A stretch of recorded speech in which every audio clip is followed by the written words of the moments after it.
Hey guys, welcome back. Before anything goes into the ground, I take time to plan out my entire garden way before the season starts. Doing this ahead of time helps me stay organized, rotate my crops, and make the most of the space that I have. I start all of my garden planning in a simple notebook. I draw out all 17 of my 8x4 beds and decide which crops are going into each one. Seeing everything written out helps me visualize my garden beforehand and make sure that I'm growing the right amounts of each crop.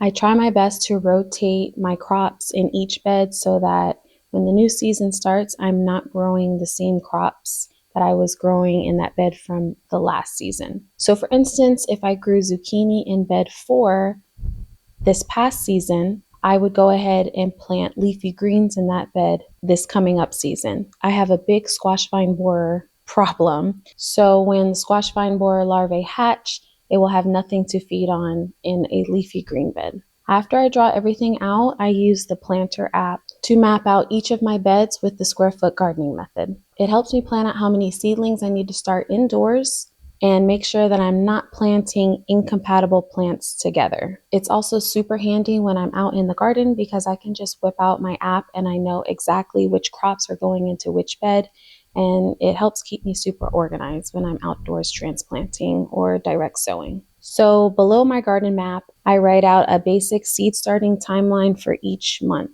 It can get super overwhelming trying to remember which dates I need to start which seeds by.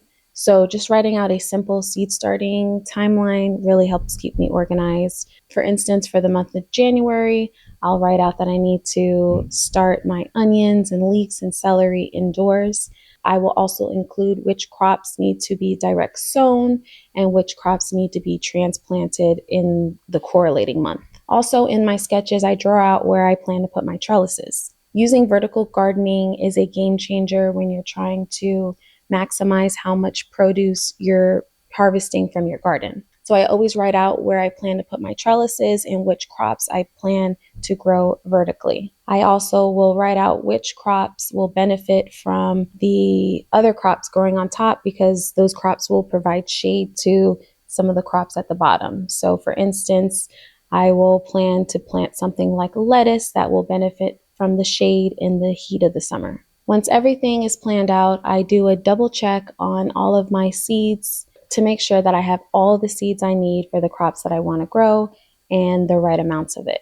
If I'm missing something, I'll go ahead and do one last seed order to make sure that I have everything that I need in the right timing.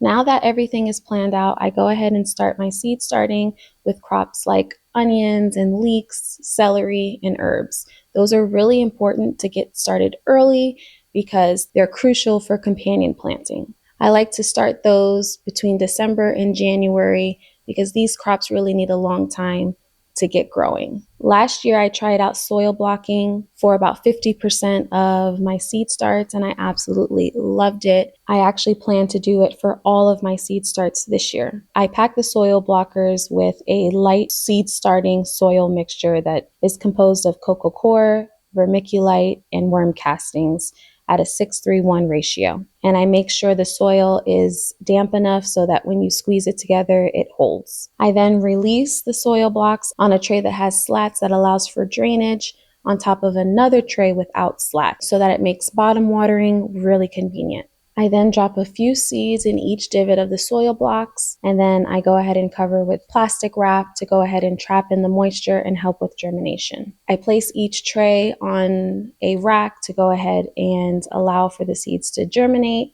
And once we have some sprouts, I go ahead and take off the plastic wrap and place the trays underneath grow lights. Planning first makes seed starting easier and manageable. It helps me make the most of the space that I have so that I can grow the maximum amount of produce as possible. If you're planning a garden this year, I hope this gives you a place to start.